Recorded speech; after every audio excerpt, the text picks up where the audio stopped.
Bueno, vamos a empezar este conversatorio que titulamos Trabajadores y Capitalismo en Debate. Estamos con Nicolás del Caño, diputado nacional, Raúl Godoy, diputado provincial, mandato cumplido, ambos dirigentes nacionales del PTS en el Frente de Izquierda. Raúl es autor de este libro, da cuenta de la experiencia de organización y de lucha que empezó con el proceso de recuperación del sindicato, continuó con la lucha contra los despidos y el cierre, la expropiación de la fábrica y un largo proceso de defensa, de gestión y desarrollo de una fábrica sin patrones. Nicolás del Caño es autor de este libro que se llama Rebelde o Precarizada, la vida y futuro de la juventud en tiempos del FMI. Y vamos a comenzar entonces hablando un poco de la clase obrera tal cual es, de los cambios en su composición respecto del siglo pasado, concentrada en grandes conglomerados industriales y en sindicatos de masas, a una totalmente fragmentada de manera inédita respecto del capitalismo, sobre todo después del triunfo del neoliberalismo, de la flexibilización laboral y de los avances en la tecnología. A raíz de esta diversificación, se han suscitado todo tipo de teorías sobre la desaparición de la clase trabajadora, sobre la debilidad irremediable dada su diversificación o de su reemplazo por la robótica. Lo primero que me gustaría charlar con ellos, bueno, no me presenté, mi nombre es Andrea, de la editorial, también militante del PTS. Y lo primero que quería charlar con ellos es cómo definirían qué sectores integran la clase trabajadora en el siglo XXI, qué crédito tienen estas teorías sobre la desaparición de la clase trabajadora, ¿no?, que mencionaba antes, para empezar a charlar. No sé qué les parece. Bueno, buenas tardes, gracias por estar, por tomarse un rato de tiempo para venir. Y bueno, la primera pregunta respecto de la clase obrera. Si uno mira alrededor y escucha, sobre todo la propaganda que permanentemente tratan de hacerte ideológicamente, ¿no?, de transmitirte, que la clase obrera está toda dispersa, que no tiene fuerza, que está atomizada, que en realidad las fábricas están muy contenidas y que afuera pareciese que no hubiera fuerza. Sin embargo, hechos críticos como la pandemia muestran que sin la clase obrera nada se mueve y que incluso los sectores más precarizados, los sectores que teóricamente más débiles, más marginados, son esenciales. Por ejemplo, todo el sistema de recolección de basura, todo el sistema de limpieza tan precarizado, ¿no?, en empresas subcontratistas que los tienen como trabajadores de segunda o de tercera, son absolutamente esenciales para hacer funcionar todo, ¿no?, desde los hospitales, escuelas, cualquier lugar. Uno podía pensar, sin trabajadores actuando en medio de la pandemia, no se hubiese movido nada. Es decir, y justamente eso es lo que pone de manifiesto en un momento crítico así. Pero bueno, hoy la clase obrera está atomizada, es verdad, no está concentrada en grandes conglomerados, como bien decía Andrea, pero hay de alguna manera una extensión de trabajadores y trabajadoras, porque nosotros consideramos clase obrera todo, es decir, consideramos al compañera que circunstancialmente no tiene laburo, el compañero o compañera desocupado es un hermano de clase, es un trabajador, una trabajadora, a la juventud que tiende a que le han precarizado tanto el trabajo que le dice que, bueno, ahora sos socio de las aplicaciones, ¿no? Bueno, no sos un empleado, te cambian el nombre pero te esclavizan peor, ¿eh? Claro, vos sos tu propio jefe. Y mentira, te tenés que matar pedaleando mañana, tarde y noche para hacerte un mango hasta fin de mes. Entonces, la clase obrera se ha extendido mucho y lo que demuestra además, con esa extensión, es verdaderamente el poder que sigue concentrando. Que no esté en lugares concentrados, sí, digamos, como está aún precarizado, es una clase absolutamente extensiva, es la absolutamente mayoritaria y es la única productora. Entonces eso sigue siendo así desde la época del marxismo y es lo que ha trascendido a lo largo de la historia a nuestra clase obrera así como tal. Bueno, un poco para complementar lo que señalaba Raúl, en primer lugar, nosotros como marxistas definimos a todos los trabajadores y las trabajadoras son los que viven de vender su fuerza de trabajo o bueno, aquellos que, como decía Raúl, están desocupados porque hasta le niega el capitalismo la posibilidad de vender su fuerza de trabajo y obtener a cambio el salario que permite reproducir la vida del trabajador o de la trabajadora. Y en ese sentido son millones, miles de millones en el mundo, la clase aplastantemente mayoritaria, ¿no?, de la sociedad, la clase trabajadora, ¿no? Eso va desde un obrero o obrera que trabaja en una fábrica, los trabajadores que trabajan en las aplicaciones, en la telefonía, en los servicios, en el transporte, bueno, las trabajadoras de servicio doméstico, hay de casas particulares, hay un amplísimo, digamos, abanico que podríamos definir como trabajadora y trabajadores que son los que venden su fuerza de trabajo a cambio de un salario, ¿no? En ese marco, bueno, todas las transformaciones que se dieron bajo el neoliberalismo en los últimos 40 años, una gran ofensiva de los capitalistas contra la clase trabajadora que la ha fragmentado, ¿no?, en sectores, digamos, hay desde distintas formas de contratación precarias, las tercerizaciones, hay innumerables formas de precarización del trabajo, ¿no?, pero al mismo tiempo han cobrado mayor relevancia, ¿no?, sectores, no porque la industria no tenga hoy un peso muy importante, ¿no?, muy importante, a pesar de todas las teorías que se hablaron de la robotización, que los robots y las máquinas iban a reemplazar a los trabajadores y a las trabajadoras, y eso, después de décadas que se planteó, eso se ve que no es así, ¿no?, sino que las máquinas y la tecnología lo que se ha desarrollado en función de explotar más y mejor la fuerza de trabajo, es decir, son los trabajadores y las trabajadoras, ¿no?, como ya descubrió Marx en el siglo XIX, es la única mercancía, la fuerza de trabajo, que crea valor, ¿no? Es decir, que tiene esa capacidad de crear valor y por eso no puede vivir el capitalismo que extrae la plusvalía justamente de la explotación, no puede vivir sin asalariadas y sin asalariados. Lo que hace el desarrollo de la tecnología, de las máquinas, es explotar más y mejor a esos trabajadores. Y después hay un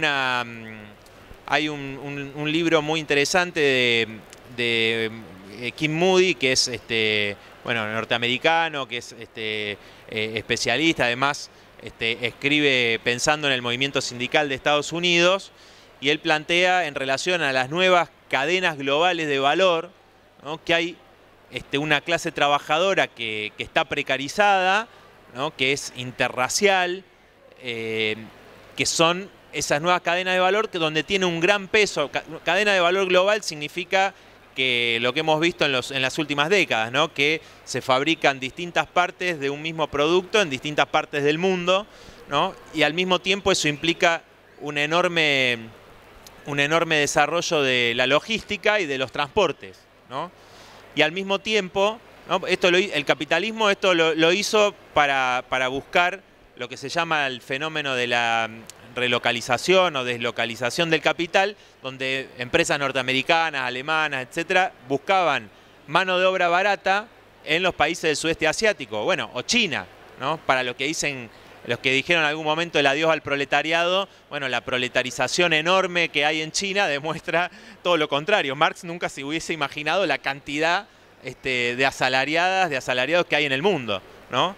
Entonces ha cobrado una mayor potencia la clase obrera en el mundo, la clase trabajadora, a pesar de esta fragmentación y a pesar de este intento de poner en competencia a la fuerza de trabajo, llevándola a buscar esto, ¿no?, de mano de obra barata en el sudeste asiático o China, etcétera, y esta deslocalización que vieron que Trump planteaba en su campaña, planteó fundamentalmente cuando ganó, planteaba que iba a repatriar esas empresas norteamericanas que se habían ido a otros países, etcétera. Bueno, esta deslocalización, relocalización, sin embargo, ha implicado el desarrollo de estas cadenas de valor.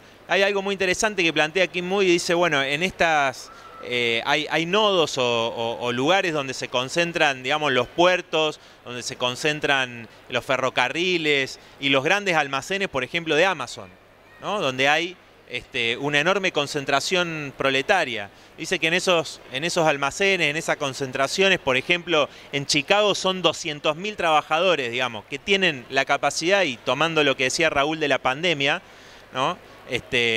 Cuando esas cadenas de valor dejaron de funcionar, ¿no? Esos lugares clave de la logística, etcétera, bueno, retrasó toda la producción capitalista, ¿no? Kim Moody dice son puntos de estrangulamiento donde la clase trabajadora tiene un enorme poder, porque si paraliza esos lugares o partes inclusive, no solamente, bueno, los lugares donde están los contenedores o los almacenes, etcétera, podría generar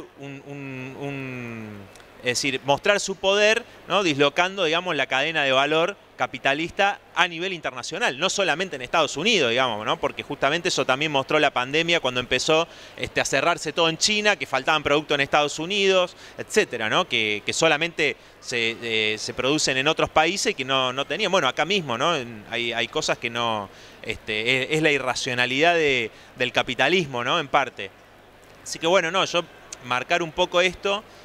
que me parece importante en relación a ese poder, a esas nuevas concentraciones, digamos, de trabajadora y trabajador. Y bueno, quizás Raúl después, a lo largo de la charla, puede comentar un ejemplo, porque no es solamente estos puntos de estrangulamiento, sino pensar las posiciones estratégicas que tiene la clase trabajadora, ¿no?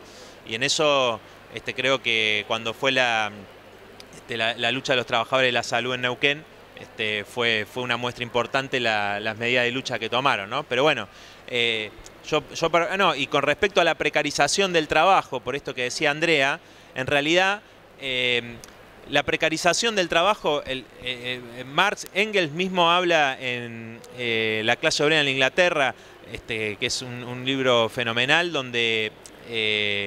La situación de la clase obrera en Inglaterra, donde describe justamente esta situación de precariedad de la clase trabajadora. Es decir, siempre existió esa precarización, no solamente del trabajo, sino de la vida de la clase trabajadora, aunque hayamos visto a la salida de la Segunda Guerra Mundial lo que se denominó el estado de bienestar, ¿no?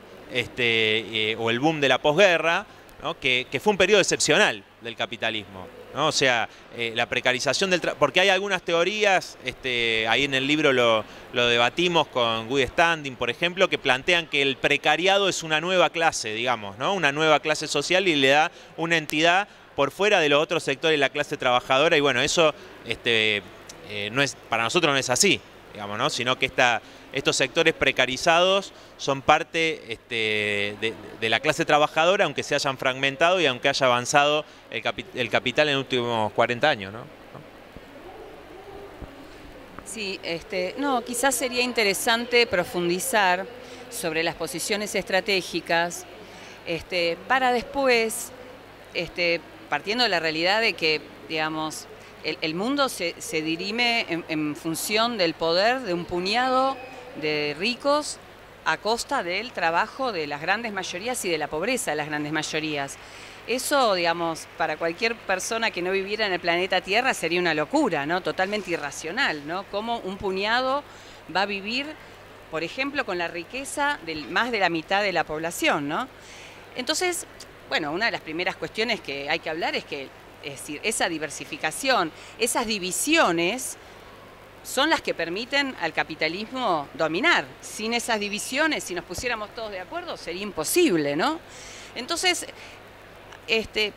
hay dos cuestiones. Uno, las posiciones estratégicas, es decir, en el sentido de cómo Marx definía a la clase trabajadora como sepulturero del capitalismo y por qué, es decir, en qué medida la clase trabajadora sigue detentando las palancas para mover el funcionamiento de la sociedad y del capitalismo en particular.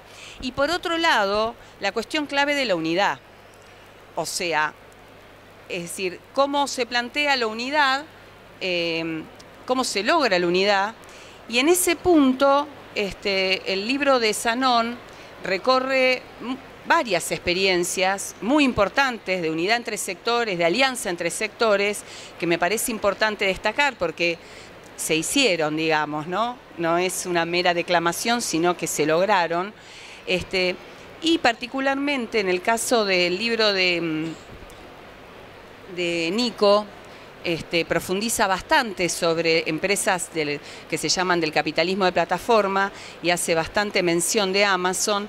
¿Qué significado tiene entonces la nueva conquista del sindicato de trabajadores de Amazon en Nueva York, frente a una de las empresas que es más rica en todo el mundo, más poderosas y en el centro de uno de los países, o el país más importante, más poderoso y hegemónico del mundo?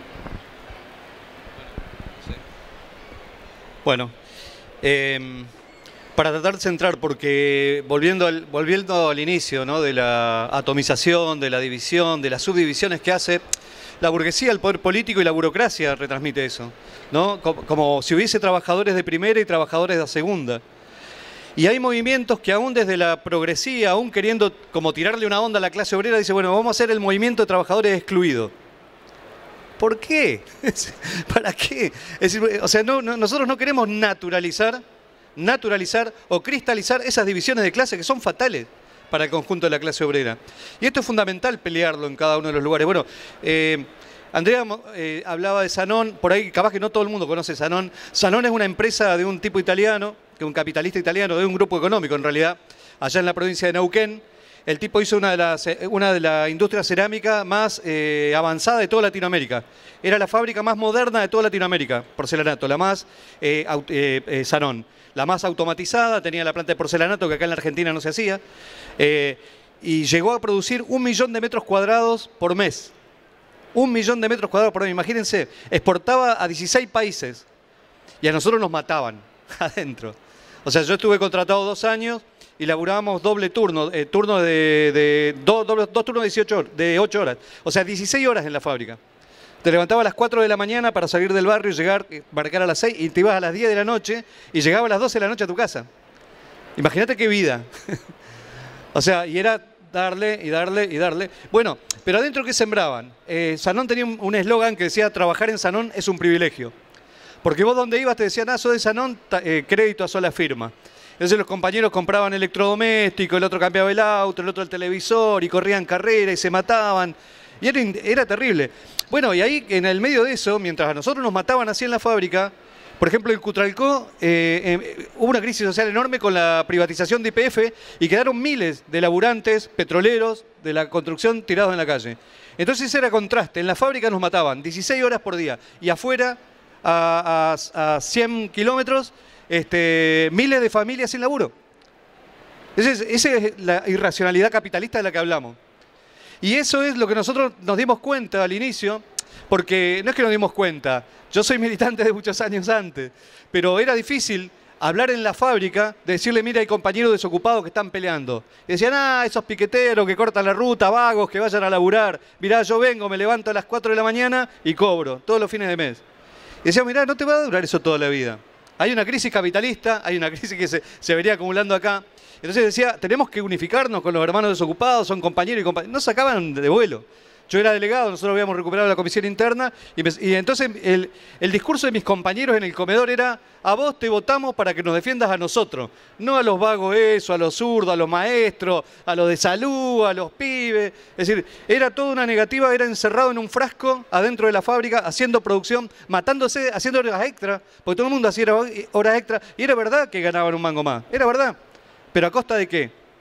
Por un lado ir dejando la vida, ¿no? Ni bola a los hijos, poco y nada con la familia, amigos ni hablar, salir ni hablar. Entonces te va generando, te aliena, la alienación de la que hablaba Marx, de la que hablaba Nicolás del Caño, vivir un tipo absolutamente alienado, viviendo solo para eso. Y bueno, y al lado tuyo, al costado tuyo, empezaba a pasar esto. Piquetes, a veces llegaban tarde a la fábrica porque había piquetes en Centenario, habían piquetes en Cutralcó. Entonces, nosotros lo que intentábamos explicar era que éramos la misma clase, golpeada, atomizada, dividida. Y si no estábamos unidos, bueno, y no se entendía. Hasta que un día me paro en el comedor y digo, miren compañeros, la historia es así de corta. Si yo soy Sanón, yo soy el patrón, me paro acá en la puerta de la fábrica y digo, ¿quién quiere trabajar por la mitad del sueldo de los que trabajan acá? ¿Qué opinan ustedes que va a pasar? Miles se van a venir a anotar. Porque había falta de laburo. Entonces, Sí, bueno, ¿se dan cuenta por qué hay que tender alianzas de clase? O lo ganamos nosotros junto con nosotros y somos una fuerza poderosa, o lo usan contra nosotros. ¿Qué es lo que hacen los gobiernos y la burguesía y las patronales siempre? Usar al pobre contra el pobre, tratar de meterte división. Si sos efectivo no le des bola al contratado, si sos contratado con el desocupado no tenés nada que ver. Los pibes de agencia son otra cosa. Entonces, bueno, hay que hacer una lucha muy consciente para unir lo que nosotros decimos filas obreras. Que no es que se tiene que poner la gente en fila y unirse en un lugar, sino que tratar de tener empatía con los compañeros que son de tu clase, con compañeros y compañeras que están en una misma lucha. Porque si ganan los desocupados, ganás vos. O sea, es esto, eso fortalece. Bueno, así se fue construyendo Sanón, peleando con... Bueno, y de hecho, cuando nosotros tuvimos órdenes, cuando nos echan a todos al diablo, nos echan a toda la calle, nosotros ocupamos la fábrica y la pusimos a producir, ¿a quién teníamos al lado? Toda la gente con la cual nos habíamos solidarizado. Entonces, nunca nos pudieron desalojar por la fuerza social que significó Sanón. No porque fueran tan valientes los ceramistas y fueran superhombres, no. Habíamos trabajado, la habíamos militado. Porque nosotros partimos de la base, somos socialistas, somos marxistas, pensamos en la unidad de la clase obrera como un todo, pero aparte esa hay que trabajarla, no es que te llueve del cielo. Porque tenés que militar, tenés que trabajar contra el sentido común que te ponen de división, contra el sentido común que te ponen los sindicatos.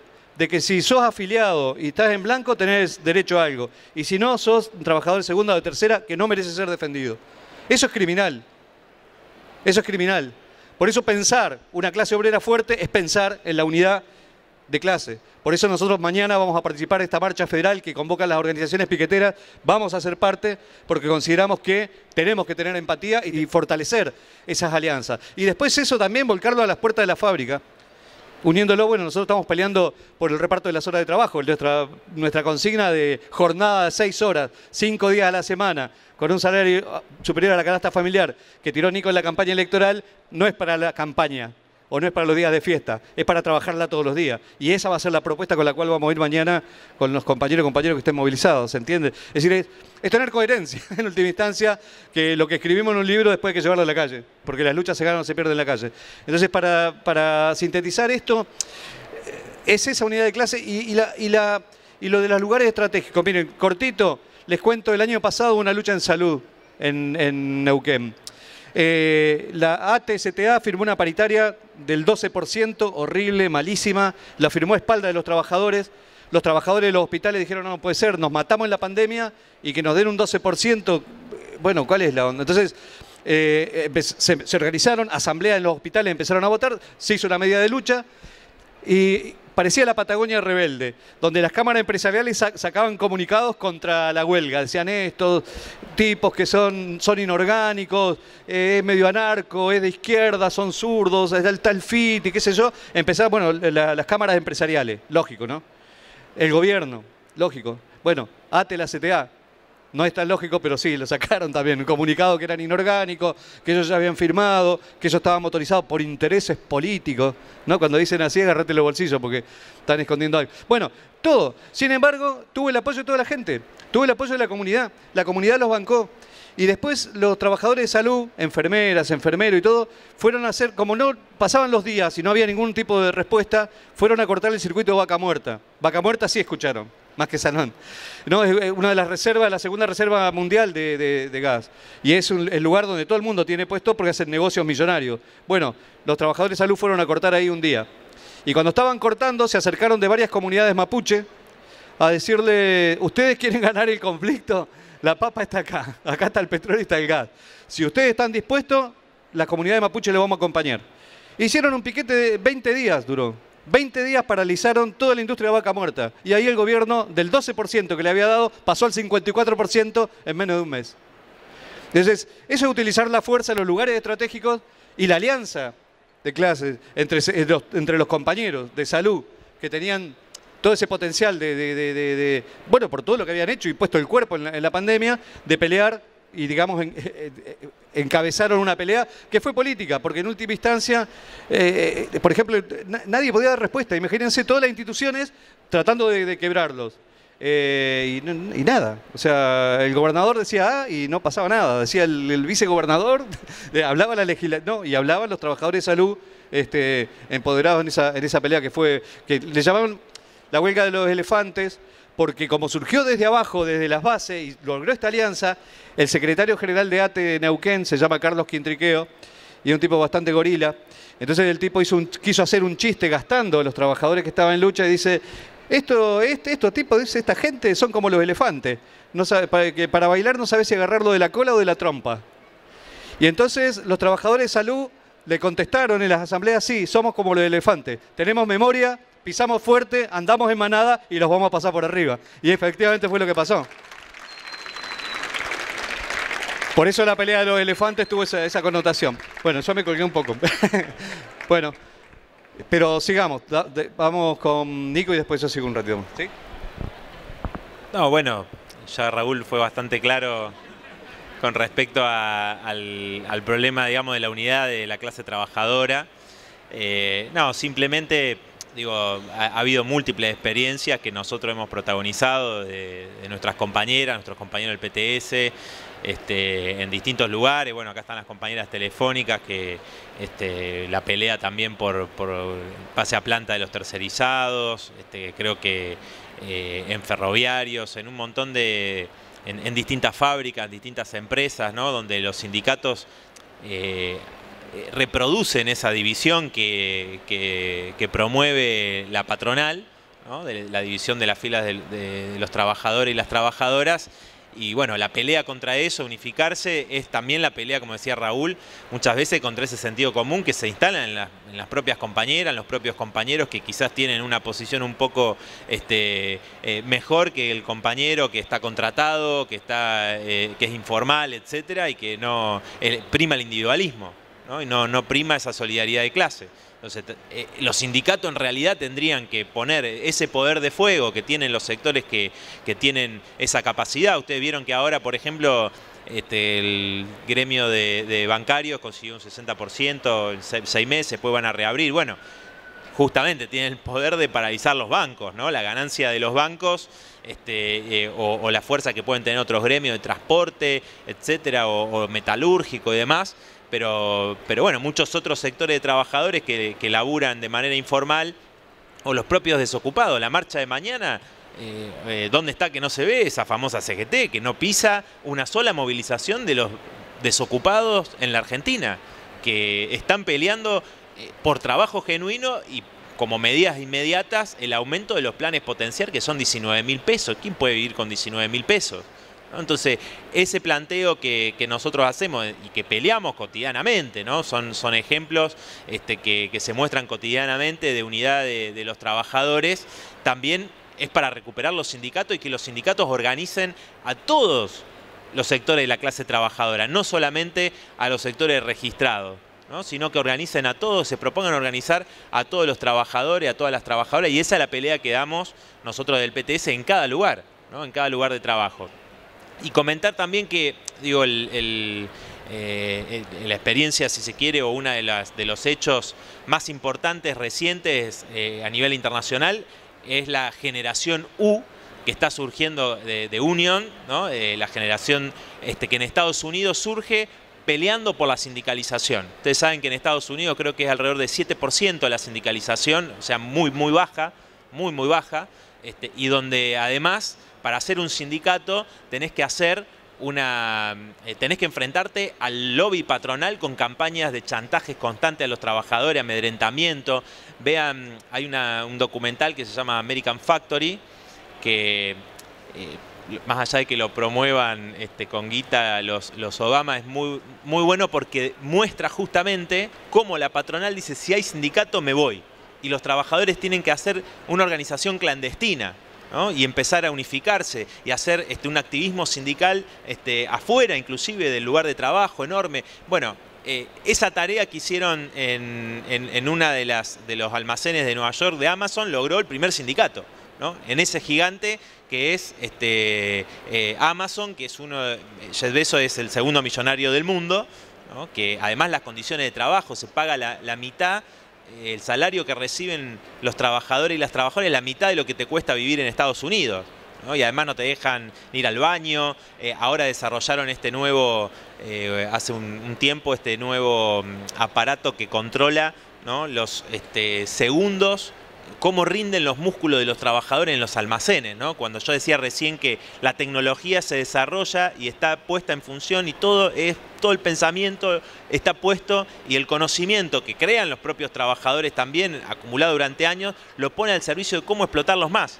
A veces dicen, no, volviendo a lo que decía antes, que se reemplazan, las máquinas reemplazan los trabajadores. No, pueden suprimir algunos puestos de trabajo, pero no lo pueden reemplazar, sino que lo que hacen es explotarlo aún más. Bueno, eso en ese lugar donde los trabajadores son mayoría jóvenes y donde hay de distintos lugares del mundo, ¿no? Y hay muchos afroamericanos, etcétera. Bueno, ahí se da esa unidad tan importante, superando todas estas divisiones, y además muchos de ellos participaron del movimiento después del brutal asesinato de George Floyd, del movimiento antirracista en Estados Unidos, y son parte de eso, ¿no? También digo, para pensar que los movimientos, como los grandes movimientos de mujeres que se dieron en Argentina, en otros países del mundo, movimientos antirracistas, ecologistas, etcétera, pueden vincularse claramente e influenciar a esa nueva clase trabajadora joven en distintos lugares, y el ejemplo de Amazon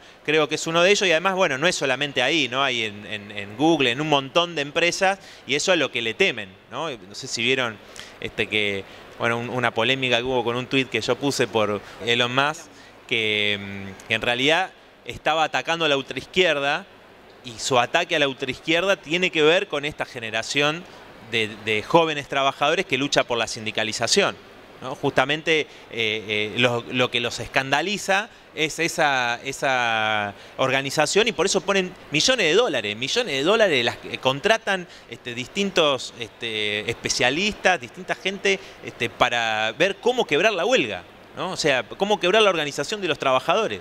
Y digo, este proceso no viene de ahora, sino que viene de hace varios años y a nivel internacional. Bueno, en el libro, que ya tiene 2 años y medio, pero hay muchas experiencias de esta juventud para mostrar también que a pesar de la precarización se organizan en todo el mundo, ¿no? En todo el mundo, de repartidoras y repartidores, trabajadores de Amazon, de Google, de distintos lugares, de McDonald's, ¿no? La famosa lucha por los $15 la hora, ¿no? Esas peleas que dio esta juventud. Bueno, este proceso es parte de todo eso, ¿no? Así que bueno, me parece para aportar un poco, complementar lo que decía Raúl en relación a esta pelea que nosotros damos por la unidad y que tiene también en la pelea por recuperar los sindicatos, ¿no? Muchas veces los trabajadores, y nos pasa, ¿no? De que me contaban compañeros en distintos lugares que presentamos listas para pelearle a la burocracia sindical, y dice, bueno, mucha de la gente que quisiera apoyarnos no está afiliada,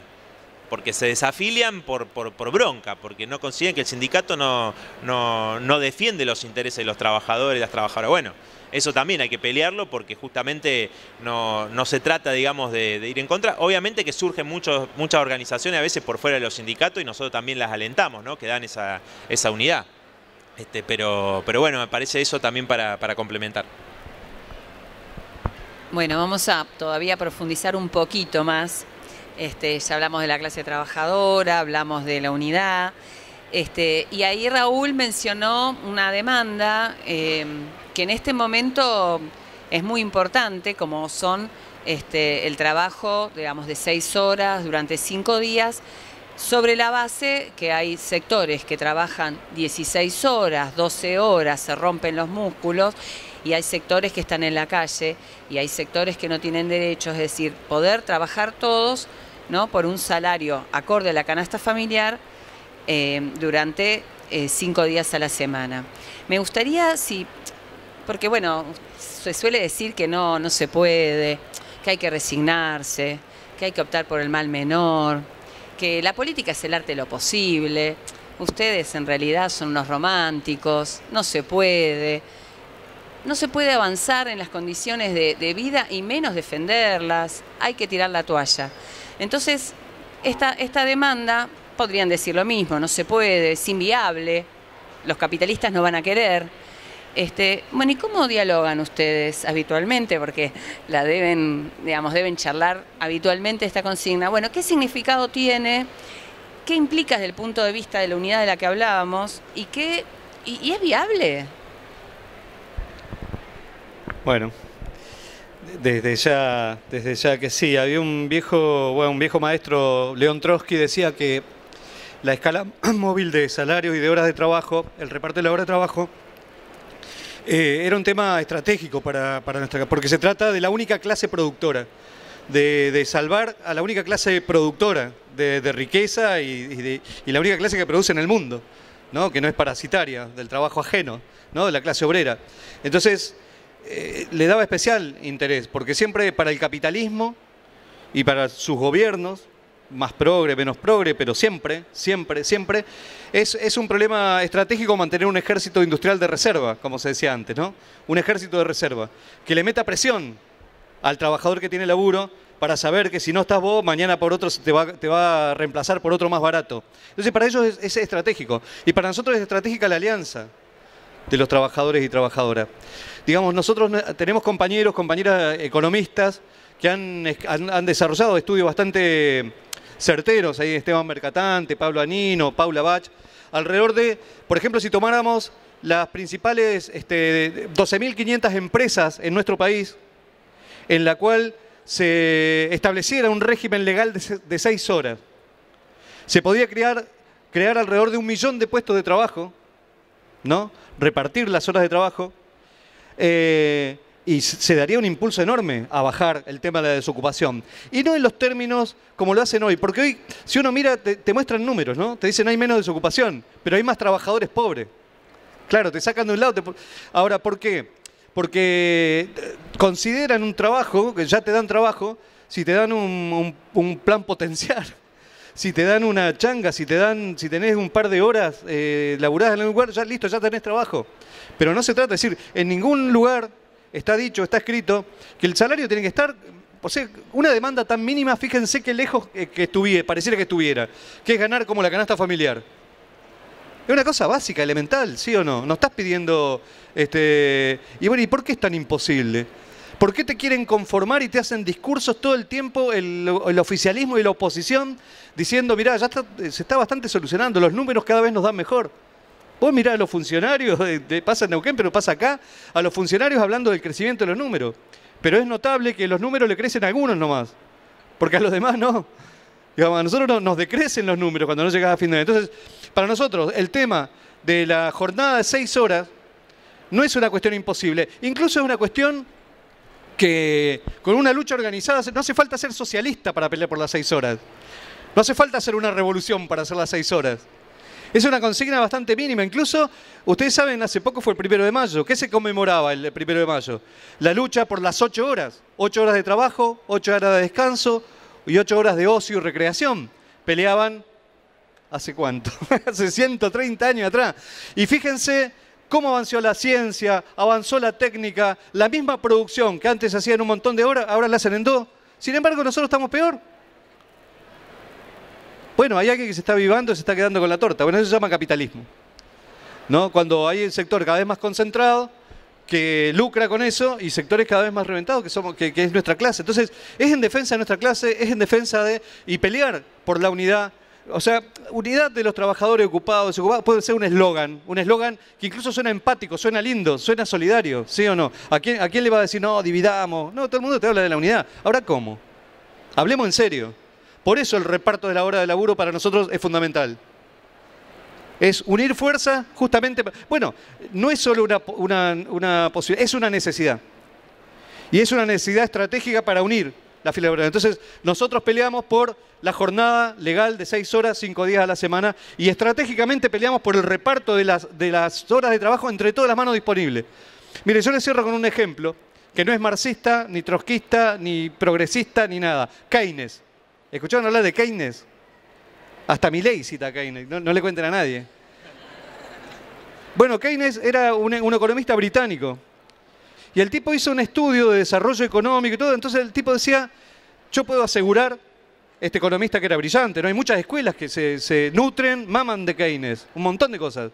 Entonces el tipo dice, yo les puedo asegurar que con las proyecciones económicas que podemos hacer, el desarrollo de la ciencia, de la técnica, de la economía y de la industria, en 100 años... con 3 horas de trabajo, 5 días a la semana, se va a hacer la producción necesaria para que toda la humanidad pueda vivir bien. 3 horas de laburo. O sea, ¿quién lo dijo? León Trotsky, Carlos Marx, Nicolás del Caño, mira, no, lo dijo Keynes. Bueno, pero ¿qué pasó en el medio? Bueno, el capitalismo. O sea, el capital no derrama, es mentira. Cuando le cuenten el cuentito del vaso que derrama, no derrama nunca, siempre se concentra más. Siempre se concentra más. Entonces, ¿qué pasó con esa? ¿Esa riqueza se produce? Sí, pero cada vez está en menos manos. Durante la plena pandemia y todas las crisis que hubieron sectores que se llenaron de guita.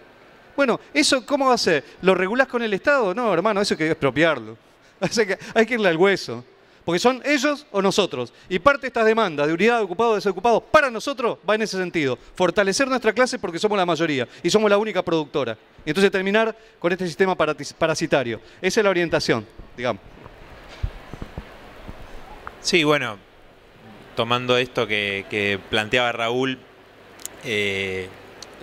nosotros, digamos, no solamente digo, la reducción de la jornada de trabajo, recién un compañero me preguntaba, ¿no? Bueno, ¿y cómo se hace? ¿No? Y es una pregunta que obviamente me decía, vamos a Coca-Cola y le decimos que reduzca la jornada y que tome más gente, y obviamente que no. Es decir, los capitalistas no están dispuestos a aceptarlo, salvo que haya una gran lucha histórica, como mencionaba Raúl, la conquista de las 8 horas, que no fue de un día para el otro. No es que un día se conquistaron las 8 horas, sino que fueron largos procesos de lucha, de huelgas, etcétera. Y además porque, volviendo a los sindicatos, ustedes vieron que hay algunos proyectos que se han presentado, como creo que el de Palazzo, bueno, ahora salió a hablar Pianelli también del subte, sobre la reducción de la jornada de trabajo, ¿no? Bueno, los compañeros del subte conquistaron las 6 horas, ¿no? Fue una pelea importante que dieron los compañeros y un gran ejemplo, ¿no? Se conquistaron las 6 horas.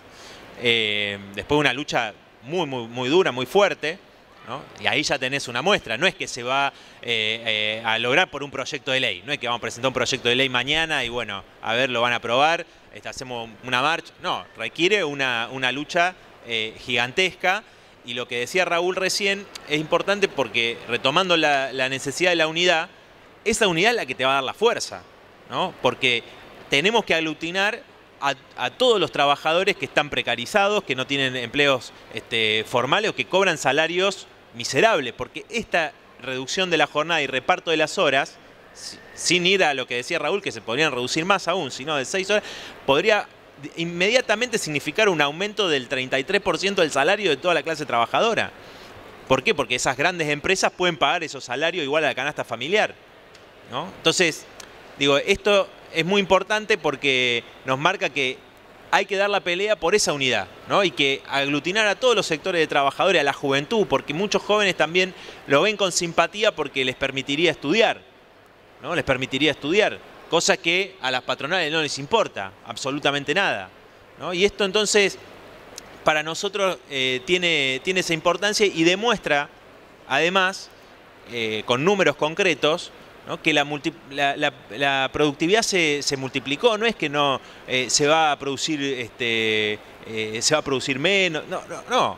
La productividad del trabajo se multiplicó durante todo este tiempo, ¿no? Entonces, ¿por qué se lo quedan unos pocos? Se multiplicó la ganancia de los megamillonarios, como Elon Musk, como Bezos, todo eso en la pandemia, pero se multiplicó y la desigualdad aumentó enormemente, ¿no? En plena pandemia, donde las grandes mayorías se empobrecieron, se quedaron sin laburo, etcétera, los tipos estaban multiplicando como nunca sus ganancias, ¿no? Entonces, ese punto me parece muy importante. Y agregar además que nosotros que luchamos por una sociedad sin explotación, y que creemos justamente que la sociedad tiene que ser administrada o autoadministrada de manera democrática por las mayorías trabajadoras, por el conjunto de la población trabajadora, sería impensable, imagínense ustedes, dedicarse a la planificación de la economía o hasta asuntos de un barrio, ¿no? Los problemas que tiene un barrio, lo que sea, si trabajás 10, 12 horas por día. ¿Cómo los trabajadores y las trabajadoras van a involucrarse en los destinos de la sociedad si tienen que trabajar 10, 12 horas por día? Por eso la reducción de la jornada de trabajo, que de manera paulatina se podría ir reduciendo cada vez más. Digo, imagínense ustedes si desatamos toda la creatividad que tiene la humanidad, que tiene la clase trabajadora y demás, lo liberamos de la esclavitud del trabajo asalariado.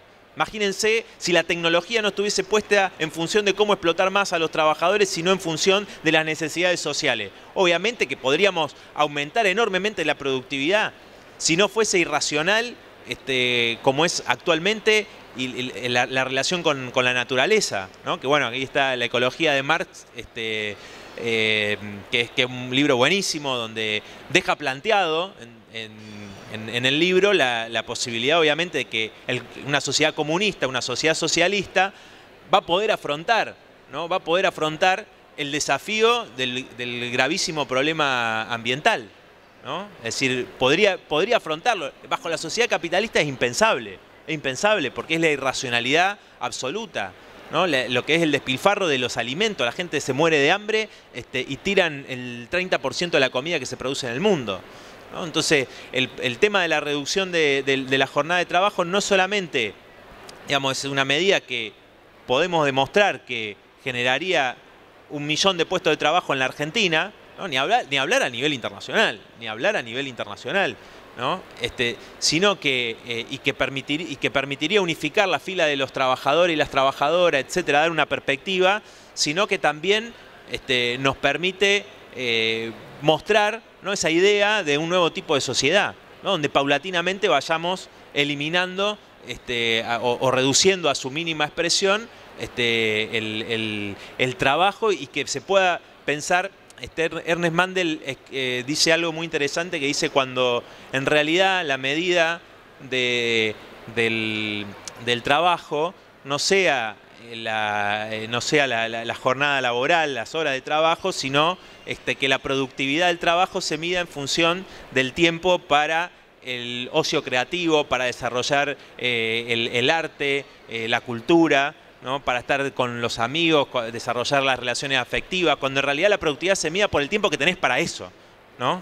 No para el trabajo, que actualmente es la esclavitud asalariada, ¿no? Entonces, bueno, me parece que ahí nosotros con este planteo también queremos ir a un debate de fondo, ¿no? Queremos ir a un debate de fondo en relación a cómo nos planteamos otro tipo de sociedad, ¿no? Y que es lo que hoy escuchamos permanentemente, ¿no? Que la clase trabajadora justamente tiene que pensar en esa perspectiva, ¿no? Que es la única perspectiva que puede realmente dar una perspectiva al conjunto, digamos, de la clase trabajadora, que es de una vida que merezca ser vivida, ¿no? Porque hoy realmente no es la precarización del trabajo, porque nosotros hablamos de la precarización del trabajo, sino que es la precarización de la vida, ¿no? Miremos lo que es el problema habitacional, lo que se vivió cuando fue la pandemia, emergió con más fuerza, algo que es estructural de hace muchos años. Lo vimos con la lucha de Guernica, con muchas otras familias que fueron a ocupar un terreno, un lugar donde vivir, porque no tenían dónde vivir,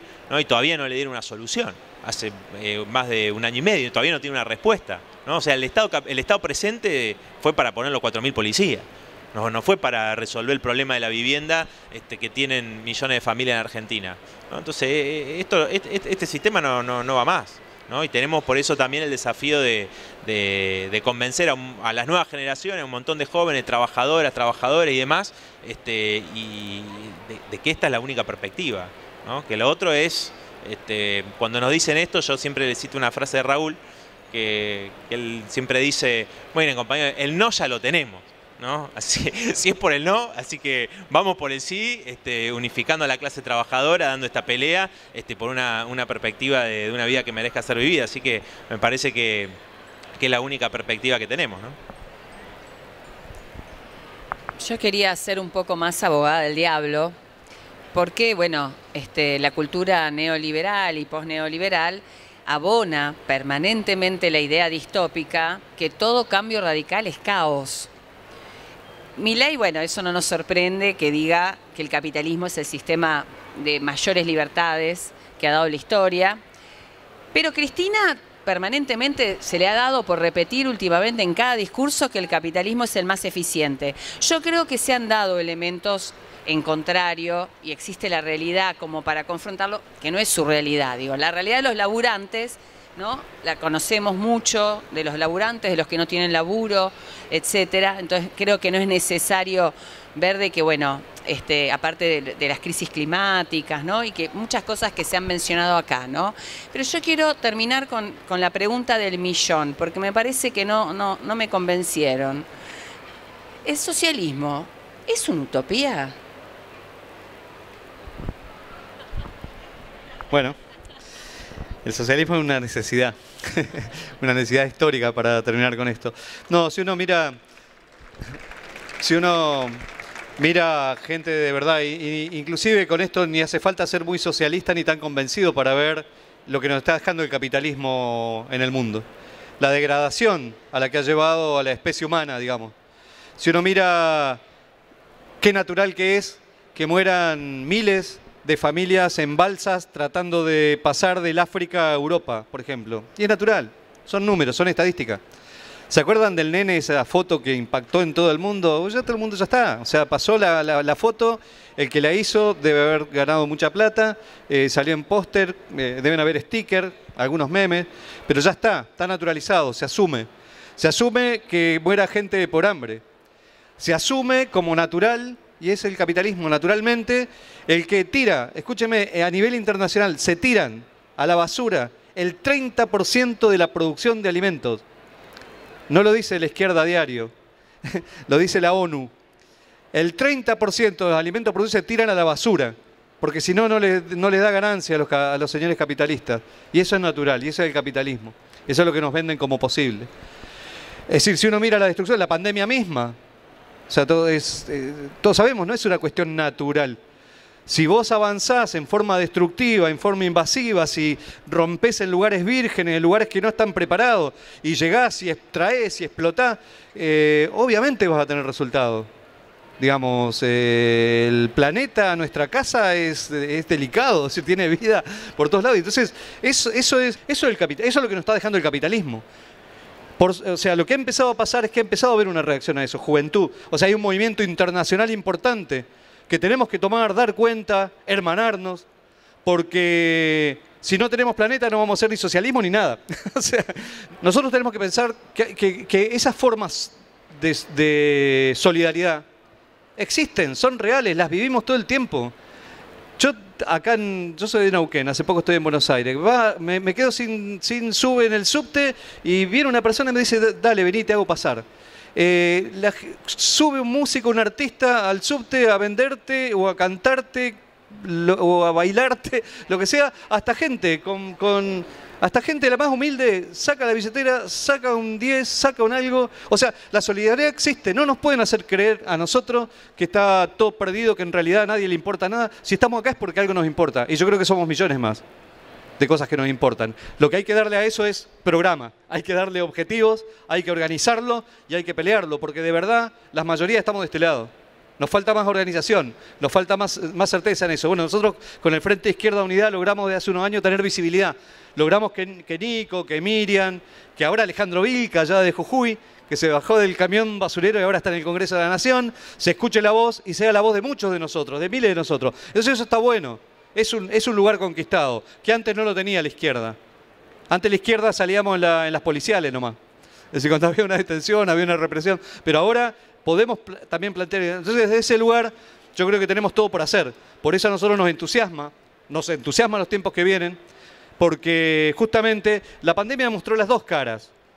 Los tipos más jodidos, que existen, ¿no? Que existen, pero también mostró por otro lado la empatía y la solidaridad que crecen en muchísimos lugares. Bueno, en Sanón, si no hubiese sido por eso, no hubiésemos sostenido una lucha de 20 años de gestión obrera, ocupar la fábrica, ponerla a producir, construir una escuela, construir centro de salud, qué sé yo, hacer recitales con miles de pibes, trabajar con nuestros hermanos desocupados y generar puestos de trabajo. Es decir, nada de eso se hubiese hecho si no hubiésemos tenido la empatía de muchísima gente que peleó junto a nosotros. Entonces, de alguna manera, Sanón se puede mirar de muchos lugares, pero nosotros es la mirada de un pequeño laboratorio de cómo sería una sociedad basada en la solidaridad, una organización, que la clase obrera no somos carne de cañón, no somos carne de explotación solamente, tenemos creatividad, somos los que hacemos andar las cosas.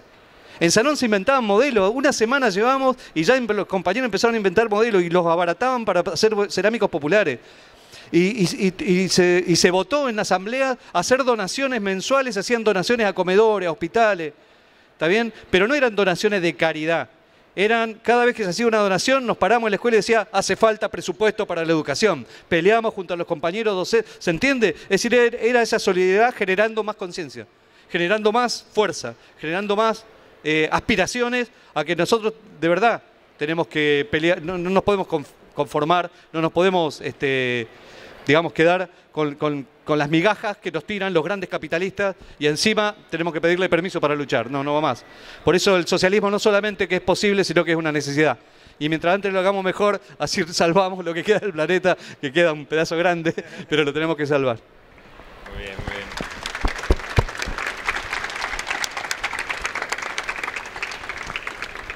No, bueno, me parece que Raúl lo contestó muy bien y simplemente nada, remarcar que en el último tiempo, antes de la pandemia inclusive, se dieron muchos procesos de luchas que denominamos revueltas o rebeliones populares, como la de Chile, en Colombia, donde la juventud trabajadora particularmente, y estudiantil también, pero muchos sectores de esta juventud precarizada, ¿no? Por ejemplo, los combates que se dieron en Colombia, en Cali, tuvieron mucho protagonismo de estos jóvenes, que son los más explotados, los más precarizados. Y lo que comentábamos antes, los fenómenos en Estados Unidos, que no solamente tienen que ver con el movimiento que se dio después del asesinato de George Floyd, sino también con un proceso más ideológico, en el sentido de que muchos jóvenes adhieren a una idea de socialismo quizás difusa, ¿no? Quizás difusa, todavía no muy clara, pero donde eso es un síntoma enorme que muestra que en el corazón del capitalismo la juventud se pregunta y dice, bueno, esto no va más, que busca otro camino, ¿no? Entonces, esos datos son muy importantes, más allá de innumerables peleas, innumerables luchas y demás, ese dato, ¿no? Me parece fundamental, ¿no? Que exista, ya te demuestra, y eso también para discutírselo a los libertarios, ¿no? A los libertarios donde que atrasan, porque en Estados Unidos los jóvenes están pensando eso, otro tipo de sociedad. Por eso digo, quizás difusamente, pero entonces, ¿cuál es la tarea que nosotros tenemos? La tarea que nosotros tenemos es organizar una fuerza política gigantesca. Bueno, obviamente nosotros estamos en Argentina, pero a nivel internacional, somos internacionalistas, ¿no? A nivel internacional, porque es decir, no es una utopía, es una necesidad, como dice Raúl, pero no se va a hacer solo, digamos, no va a llegar, depende, digamos, de poder lograr que todas las experiencias más avanzadas de la clase trabajadora, de la lucha de las mujeres, de la juventud, que se puedan fusionar en una organización, en un gran partido, ¿no? De la clase trabajadora, de los oprimidos, de los explotados, que pueda realmente llevar al triunfo todas las luchas que se dan, ¿no? Y la pelea de las clases trabajadoras, porque los capitalistas, los burgueses tienen los grandes medios, ellos tienen una continuidad, ¿no? Pero la clase trabajadora, ¿cómo hace para no partir de cero? Toda la experiencia de Zanón, ¿no? Todo lo que cuenta Raúl. Bueno, esas experiencias se puede transmitir y se puede en cierta manera ahorrar cierto tiempo, ¿no? Con esas experiencias. Te podés adelantar a experiencias que ya hicieron otros trabajadores que mostraron un camino, y de esa manera, fusionando todas esas experiencias y obviamente con la experiencia histórica, con lo que el marxismo que permanentemente tenemos que tratar de recrear ante las nuevas situaciones, la nueva realidad del capitalismo en el siglo XXI, la nueva realidad de la clase trabajadora, sus luchas, ¿no? Su nueva forma de organización, etcétera. Bueno, dotarnos de esa herramienta fundamental, ¿no? Esa herramienta fundamental. Por eso la militancia revolucionaria es la que tenemos que contagiar a miles y miles, porque es la única forma, ¿no? El único camino, y más allá de la situación concreta en la que uno esté hoy, ¿no? En la que estemos mañana, etcétera. Sino es una decisión, es la única vida que merece ser vivida, por terminar con este sistema de explotación, ¿no? Y eso es lo que nosotros hacemos humildemente, o intentamos humildemente hacer todos los días, ¿no? Y por ahí el desafío que hoy tenemos en relación a poder dar un debate de ideas, ¿no? Y además de participar en cada una de las luchas que se van dando, este debate de ideas, hacerlo en todos lados, ¿no? No solamente en las universidades, además, sino en los barrios, en los lugares de trabajo. Además, convocar, estamos desarrollando distintas instancias de asambleas abiertas del PTS, donde queremos involucrar a muchas compañeras y a muchos compañeros que comparten nuestras ideas, ¿no? Y que esa práctica la vayamos construyendo juntos, ¿no? Que vayamos construyendo juntos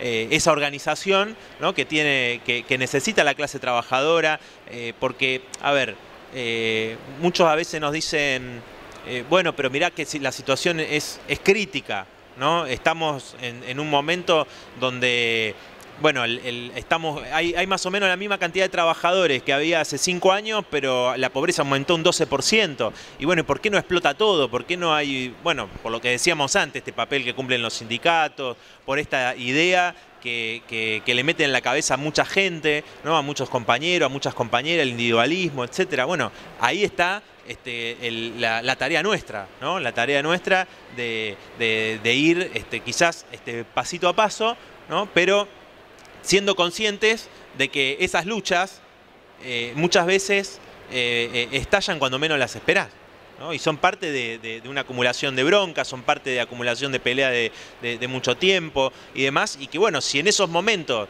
nosotros tenemos la posibilidad de estar en estos lugares que hablábamos al principio, ¿no? Esas experiencias en los lugares, posiciones estratégicas de la clase trabajadora que puedan ser puntos de estrangulamiento para el capitalismo, bueno, vamos a estar en mejores condiciones para llevar adelante una